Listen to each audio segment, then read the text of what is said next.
Kaixo, lan honen helburu nagusia lehen hezkuntzako 6. mailako ikasgela batean birziklapenaren eta ingurumenaren zaintzaren inguruko ipuin kontaketa bat burutzea izan da.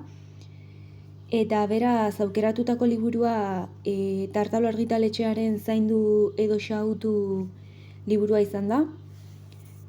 Gaiaren hautaketa hasieratik oso argi nuen, aukera ematen duelako ikasleekin hausnarketa bultzatu eta gaur egun gure egunerokoan suertatu daitezkeen egoerei buruz kontzientzia garatzeko. Beraz, kontaketa honen bidez ahozko transmisioa indartu eta ikasleen parte hartze aktiboa bultzatu nahi izan da, komunikazio gaitasunak hobetze aldera. Lehenengo saio honetan, ikasleek euren burua kokatzeko asmoarekin eskuartzearen nondik norakoak azaldu zaie lehenengo. Horretarako, ikasleekin solasaldi bat bideratu da, haien aurretiazko ezagutzak aktibatzeko eta gaiarekiko interesa sustatzeko. Horretarako galdera gidari batzuk erabili dira eztabaida pizteko. Bigarren saio honetan, ipuin kontaketa bera gauzatu da, baina saioa hasi aurretik ikaslei azaldu egin zaie zein jarduera burutuko ziren eta zer egingo zuten zehazki une bakoitzean. Ingo dugu, kaixo nire izan naiz, ingo dugu proiektu bat, unibertsitaterako inbardet lan bat. Orduan, izango da, gaurko saioa egingo dugula ordu bat edo, gutxi gora bera, eta izango da, nik kontatuko dizuet ipuin hau, birziklapenaren inguruan dela, eta gero emango dizuet fitxa hau bakoitzari bat, eta dago ipuina hemen laburtuta.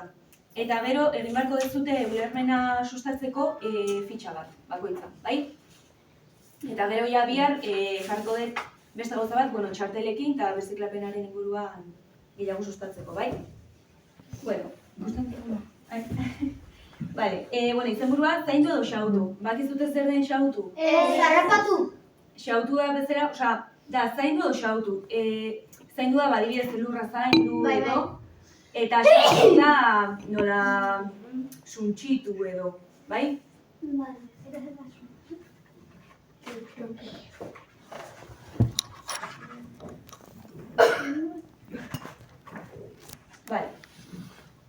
Aurrak, gaixo dago lurra, esan digu andereño Arantxik. Gure beharra du, eta gu salba dezakegu. Harri eta zur utzi gaitu, baina gu oso txikia gara. Ez, Marko, ikusiko duzu, gauza asko egin ditzakegu lurrari laguntzeko. Ez ditugu hondakinak nahasi behar. Beira, plastikoa, papera, bakoitza bere edukiontzira. Zuek pertsikatzen duzute? Bai! Etxean, denok? Bai! Daude pertsona batzuk eta nire aitetxok esaten duten direla zerriak. Badago jendea normalean ikuste birziklatzen dutela, baino beste batzuk ez. Beste batzuk dira una zerri. Konposta egiteko ontzian, frutazalak eta naturako gainerako hondakinak botako ditugu. Ze usaina! Baina primerako ongarria izango dugu gero. Aitak barazkiak zuritu ditu. Konposta egingo dugu orduan. Ondo dago lorategian konposta egitea, baina askoz erosoagoa da eskura izatea. Nire anaiaren parketxoa primerakoa da horretarako. Ea da! Tapakiaren gainera botako ditut azal guztiak. Hau da, bera aizpatxoaren edo arrebaren parketxoa eta botatzen ditu hor. Orain, biharko gitartekoak prestatuko ditut. Urdaiazpikoa aitarentzat, mermelada alaitzentzat, eta gazta amarentzat eta niretzat. Fruta postrerako eta listo. Ez, zilarrezko paperik ez pontxarik. Ez dugu behar, zabor ugari pilatzen da bestela. Nekagarria da gero lurrari laguntzea. Oso harro nago neure buruaz. Poz-pozik nago. Stop. Nahikoa da, Marko. Zer zabiltza? Ondari naizela pentsatzen dudan bakoitzean, pikutara joaten da dena. Etxita nago, negar egiteko gogoa dut. Egon lasai, Marko. Begiratu zure ingurura. Ez alduzu ikusten zure ideia honei esker zenbat gauza aldatu diren etxean? Zer diozu ba? Aita dutxatu egiten da, bainatu ordez. Bikain. Ogitartekoak kaxatan eramaten ditugu. Ederki. Benetako konpostagailu bat dugu lorategian. Oso ondo. Eta orain, eguzkiak eta aireak lehortzen dituzte arropak. Kontsumo txikiko bonbilak ditugu. Orduan, balio izan du, nire aholkuak entzun ahal dituzue, Bai. Sukaldean, anaia txikiak bukatu du jaten. Frutak gelditu dira, esan du amak. Pixka bat, galleta bat bota diet gainera. Ez dugu janaria xautu behar, lehen esan dugun bezala suntxitu behar edo. Bai? Berziklatu nahi alduzu, Marko? Bai ona. Gauz handia da lurrari laguntzea. Bai? Ulertu ez zute? Bai? Zalantzarik edo galderarik? Ez.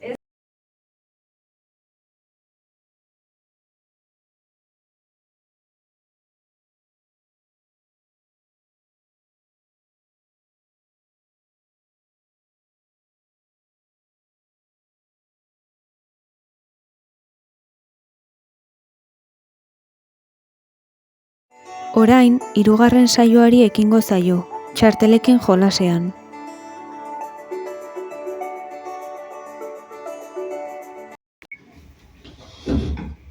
Bale, gogoratzen zeate atzo egin zenutela fitxa bat, ez? Burua irakurri genuen eta gero fitxa bat. Bale, gaur ekarri ditut hiruko taldetan, ekarri ditut txartelak, diala produktu edo objektuenak, eta hemen edukiontzi bakoitza. Orduan, talde bakoitzak tokatzen zaizkizuen txartelak sartu behar dituzute hemen, bakoitza bere tokian. Bai? Bai.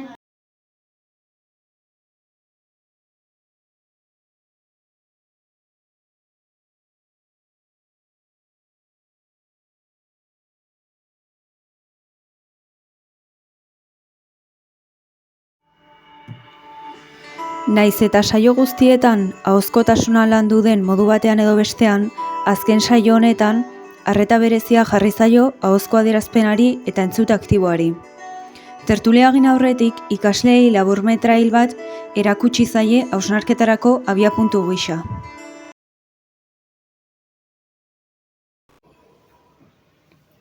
Bale, bueno, ikusi ez dute bideoa eta gogoratzen zeate egun hauetan egin dugula berziklapenaren gaia landu, ez? Bai. Bale, orduan, hemen ikusten dugu pixkat uraren zainketa edo. Orduan, hain jarko gea bikoteka eta bideoaren inguruan galdera batzuk.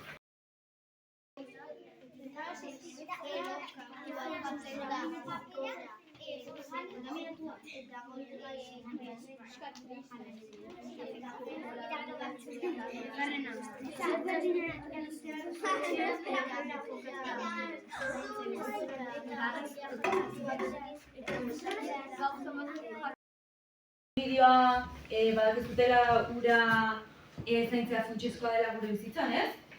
Eta orduan, zergatik uste duzu garrantzitsua dela ura zaintzea?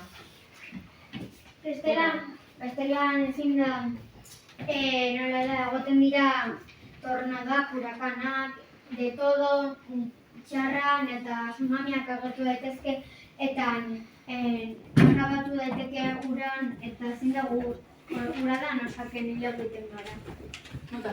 Zergatik ez dago janaria, ura ez dago,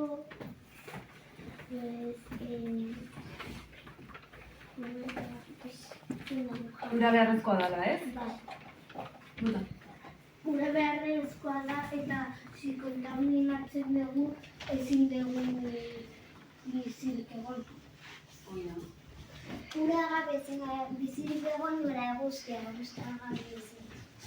Eta zein ohitura ditugu? Eta ere bai espatzen dugu plastikoa miratzen, animalek aliatu dejan eta hil, eta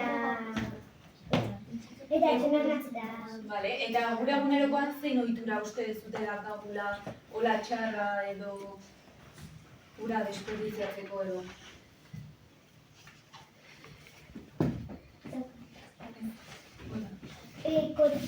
Kotxeak erabiliz, kotxea asko kotxea hartu dute autobusaren ordez. Vale. Bizikleta daude. Ondo.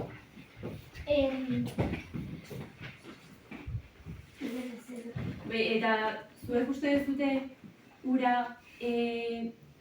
asko botatzen dela, osea, erabiltzen duguna baino gehiago erabiltzen dugula? Botatzen dugu ura, baina, botatzen dugu pila bat, en vez de hacer duchas. Joan gaitezke lagoetara, joan gaitezke herrietara, hemendik gertu daudela.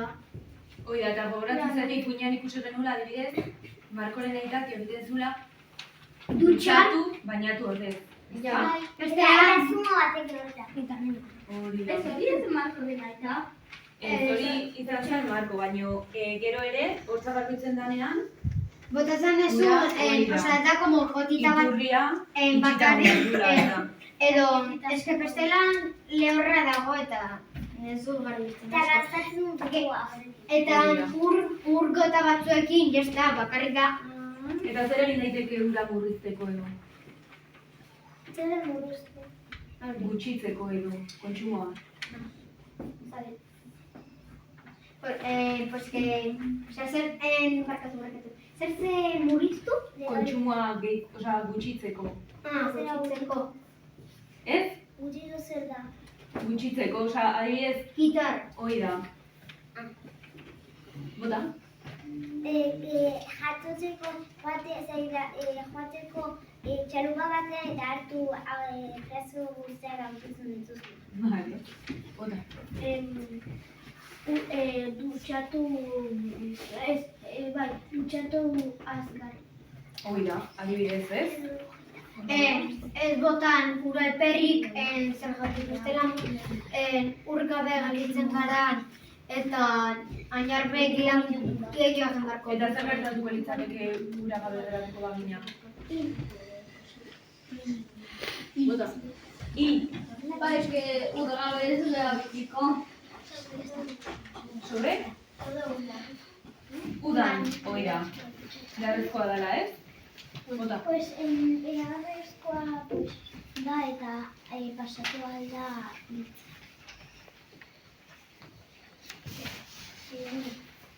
Bota. hartu nahi zen. Zer gertatuko litzateke ura gabe geratuko bagina?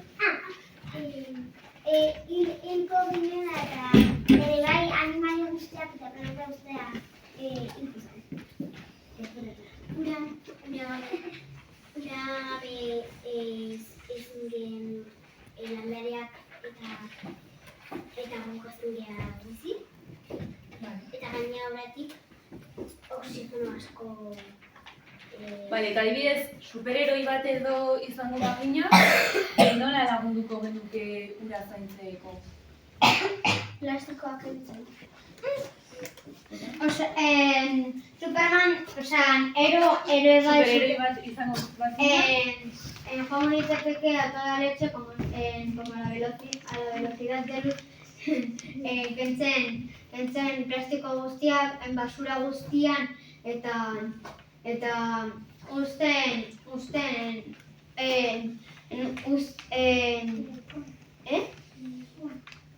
bai, hoi dako txiste goza bat, que dago la pelikula bat eren da kontaminazioari buruz. Vale, ondo. Ni, pues, jarri, hartu, dena, zakatzen dena, eta dota bere lekuan ordenagia. Hori da. Gorka eta zein da? Wall eta Eva. Wall-E eta Eva. Direla robot batzuk Eva joaten dela beste toki batekin eta dauden horko espazio gigantesko batean dauden pertsona guztiak gordoz zergatik esaten du botella eta etortzen da la botella eta munduan botatzen duten toda la basura eta mundu guztia basurarekin egoten da eta bakarrik existitzen du Bale, zerbait gehiago? Bai, Esateko? Bai. Bota. ez neukan, Aquaman egitera, gaur nintzen, urratzea eta hartu nuen, hurakan bat, bakarrik zaborrakoa, hurakan eta hortik hartuko nuen eta sartuko nuen bere dokean. Vale, eta zena? Joan nintzen ateratzen plastiko guztiak kentzen eta reziklikatzen. Ez dakit nola esaten da, baina aldatzen gauza berri batzuetara. Hori da, aldatzen, Vale, venga, zena. Naukitzen manuen, joan ganitzateke, nola da, egan eta kontelekinazis edo psikiko hartuko nuke zabor guztian eta botat espaziora. Zergatik horretzago. Hori txarrago, bai. Zergatik inan ez da bizitzen. Venga, aldu kontragiatu. Aldu? Kontragiatu espazioa. Eta gero, espazioan dago lurra eta lurra. Menos mal, naguzkiak reziklikatzen. Vale, bueno. Porque guztian igual botatzen da plastiko bat. Eske nola den super beroa delako ezin dula nola da plastikoa eta hori gurtzen da. Vale, bueno, orokorrean gustatu zaizue, bideoa. Bai.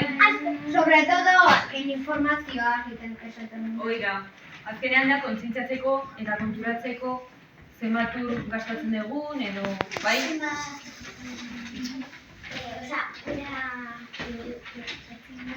Zaintzeko, bai? Beno, bideoa amaitzeko, hasieran aipatu bezala, kontatu den ipuinaren izenburua zaindu edo xahutu da. Ipuinaren egilea Genevieve Rousea da, 1967 urtean Belgikan jaiotako haur-kazetaria eta haur-liburuen egilea, eta ilustratzaile aldiz Estelle Mins. Hortaz, bideoan zehar erabili den musika, Sara Nogales audio sonjetik ateratakoa da. Azken finean, musika horrek transmititzen duena lasaitasuna delako.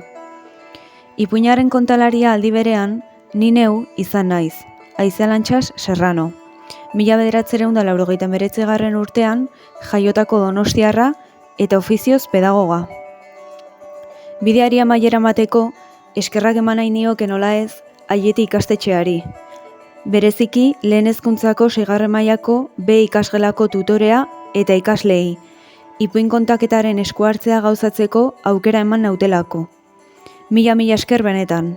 Espero dut bideoa gustatu izana.